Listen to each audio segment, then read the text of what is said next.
Fala, galera! Mais um dia de aprendizagem? Mais um dia de conhecimento? Então vem comigo! Galera, hoje nós teremos uma aula de história que vai ser de cidadania e civismo, com foco em educação em direitos humanos. Essa aula, logicamente, ela é baseada na BNCC Habilidades. Qual o objetivo da aula? Analisar as situações da vida cotidiana, os estilos de vida, os valores e as condutas. O respeito às diferenças de liberdades individuais. Nosso foco hoje vai ser o respeito às diferenças. Galera, como teve muita dúvida aqui na classe sobre o que é ser de direita e sobre o que é ser de esquerda, e hoje nossa aula é sobre as diferenças e o respeito às diferenças, nós vamos entender um pouco mais sobre esse conceito. Na política, são formas tradicionais de categorizar e descrever diferentes ideologias, sendo elas conservadoras ou liberais, lógico, nos costumes. Embora as definições exatas possam variar dependendo do contexto e do país, através da ideia de Estado mínimo e Estado social. Então nós vamos ter essa particularidade de país para país. Mas historicamente, que é o que nós vamos entender agora, a divisão entre direita e esquerda originou-se na Assembleia Constituinte Francesa. Isso no final do século XVIII, em agosto de 1789. Essa aqui é uma representação, logicamente, do parlamento francês, né?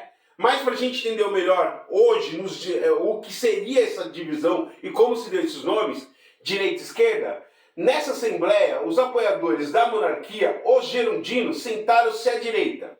Eles defendiam uma manutenção das coisas como estavam, ou seja, eles se colocaram ao lado da monarquia, ao lado da aristocracia. Logicamente, eles deviam ter negócios e por isso apoiaram as coisas como estavam. Porém, tinha uma grande parcela da população que vinha com mais condições de vida, más condições de trabalho, tinha uma dificuldade total de alimentação, ou seja, insegurança alimentar. Isso na França daquele período.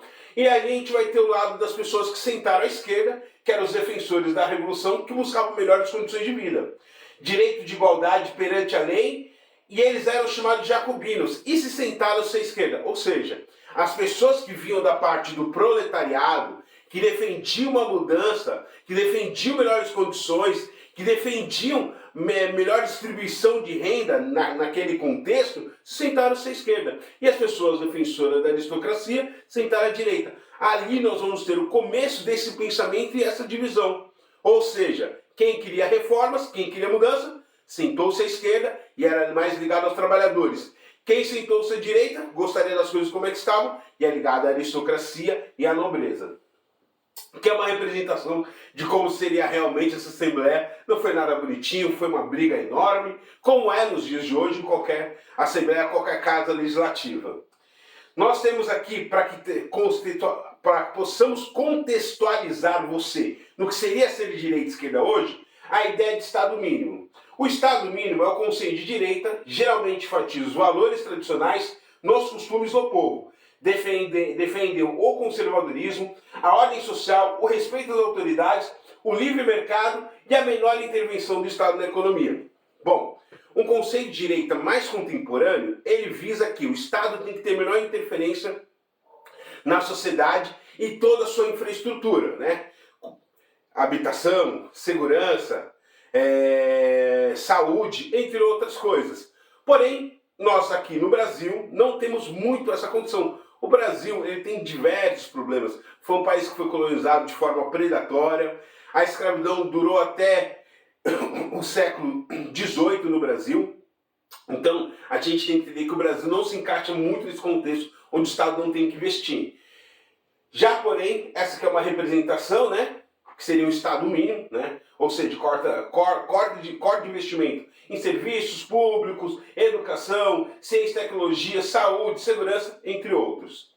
E aqui nós vamos ter uma ideia mais do que é o Estado Social, que se encaixa mais na realidade do Brasil, que é o Estado Social tem o caráter de buscar a igualdade, a justiça, a solidariedade, a proteção dos direitos dos trabalhadores e a maior intervenção do Estado na economia. Ou seja, no Estado Social, com caráter social, e sim é ligado um pouco mais ao pensamento de esquerda, onde busca as liberdades individuais, o Estado tem maior intervenção.